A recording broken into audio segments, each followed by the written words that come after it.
इस बार का मुहूर्त क्या है, क्यों आखिर ये खास हो जाता है भगवान श्री कृष्ण का जन्मोत्सव? क्या कुछ और खास बातें इससे जुड़ी हुई? इस पर बात करने के लिए हमारे साथ एक खास मेहमान जुड़ गए हैं। आचार्य सतीश सद्गुरुनाथ जी महाराज हमारे साथ इस वक्त जुड़े हुए हैं। आचार्य जी, बहुत स्वागत है आपका एबीपी न्यूज पर। सबसे पहले तो जन्मोत्सव की आपको भी बहुत शुभकामनाएं। लेकिन मैं आपसे समझना चाहती हूँ, एबीपी न्यूज पर हमारे दर्शकों को बताइएगा, क्योंकि 5251वां जन्मोत्सव हम मना रहे हैं, इसकी खासियत क्या है, मुहूर्त क्या है और कौन सी वो जरूरी बातें जो आज ध्यान में रखनी चाहिए?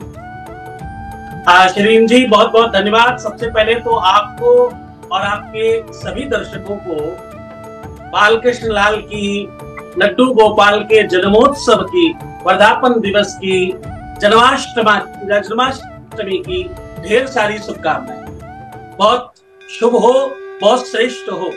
ये जन्मोत्सव केवल जन्मोत्सव नहीं है, ये केवल उल्लास नहीं है, ये केवल आनंद और उत्सव नहीं है, ये तो आपके आत्मा में बैठे परमात्मा को नमन करने का अद्भुत साधन है। पहले तो जब आप कहते हो कि मुहूर्त कितना महत्वपूर्ण है, मुहूर्त तो जीवन में बहुत, मुहूर्त का मतलब है जब तुम्हारे जीवन में किसी अलौकिकता का दर्शन हो जाए। जैसे आप काम रोज करते हैं, पर कभी कभी बड़ा अचानक, अनायास, बिना प्रयास के बहुत सिद्ध हो जाता है वो कार्य, बड़े आराम से हो जाता है और बड़े श्रेष्ठता पे आप पहुंच जाते हो।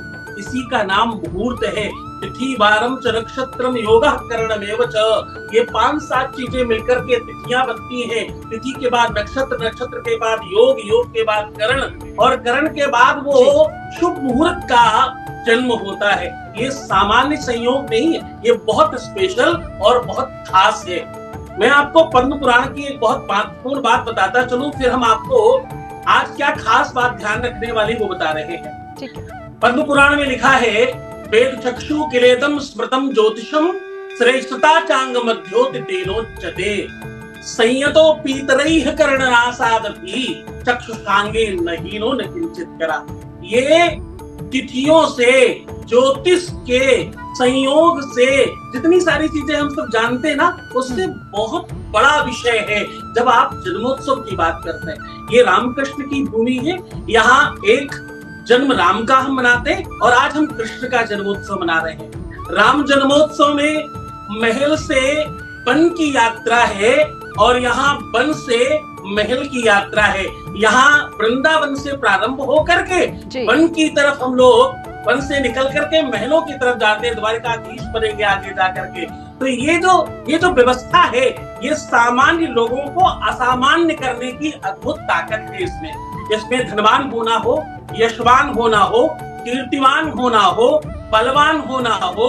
अच्छा देखिए, अगर किसी को प्रेम चाहिए, वैवाहिक जीवन सुख में चाहिए, कोई तो इन्हें प्रेमी के रूप में देखता है बंसी बजाते हुए, कोई इन्हें बलवान और युद्ध के कौशल पर देखता है महाभारत के रूप में। बिल्कुल आप सही